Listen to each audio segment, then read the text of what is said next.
Hello. हा हा साहेब, हा. पाणेगावमध्ये आहोत. कुठे?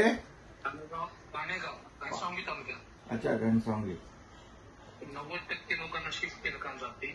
ओके. आणि आता पाणी थोडं वाढायला लागलंय, वरून पाणी थोडं जास्त यायला लागले, पाणी वाढते. हा हा हा. तर पाणी दाखवतो तुम्हाला. बर.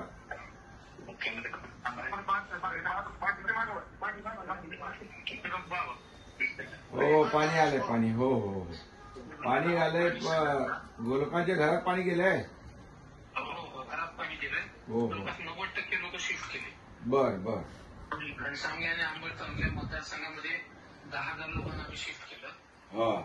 12 कॅम्प उभे केले.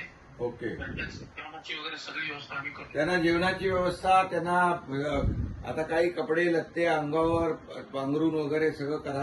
हा. सगळं व्यवस्था करतो. त्या नाश्त्यापासून जेवणापासून. गावातल्या काही लोकांना आपल्याला बोलायचे. हा. जय. साहेब नमस्कार. नमस्कार नमस्कार. आमच्या इथं 2006 ला पण याच पद्धतीने पूर परिस्थिती निर्माण झाली होती. बर बर. त्याच्यानंतर आज परत 2025 ला उद्भवली. बर. इथं सहकार्य चांगल्या पद्धतीने मिळत आहे आपल्या प्रशासनाकडे आणि आमच्या लोकप्रतिनिधी दादाकडे. हो हो. परंतु आमचं असं म्हणणं आहे की ही पूर परिस्थिती कायम जर अशीच राहिली दरवर्षी, हो. तर हा आम्हाला जो जाणारा रस्ता आहे त्याच्यावरती 2-3 पुलं आहेत सर. बर. ते पुलाचं जर आम्हाला काम करून मिळालं तर हे पाणी जरी आलं वारंवार तर आम्ही तिथून लवकर बाहेर पडू शकतो. पुलाची उंची वाढवायची ना. पुलाची हाईट किंवा मग नवीन पूल हा, तेच नवीन उंचीचा पूल बनवायचा. बरोबर ना. पूल जर मिळाले ते करून देऊ, आपण करून देऊ. हा. ते पूर्ण परिस्थितीला आपण तर काय सामोरे जाऊ शकत नाही, नाही. नाही. जर पर्याय निघाला बाहेर तर बिलकुल तुमच्या थोडंसं शेतकऱ्यांच्या सोबत सरकार आहे. काही काळजी करू नका. आणि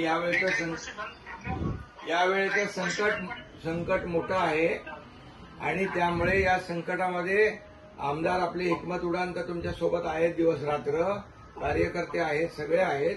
पण आम्ही देखील पूर्ण आहोत तुमच्याबरोबर. जे जे काही नुकसान झालंय, शेतीचं झालंय, शेती खरडून गेली आहे, पशुधन वाहून गेलं आहे, घरांची काय पडझड झाली आहे, सगळ्यांची व्यवस्थित हिकमत तुम्ही आमदार महोदय पूर्ण नीट सगळे पंचनामे करून घ्या आणि त्याप्रमाणे आपण त्यांना सगळी मदत पण देऊ. यावेळेस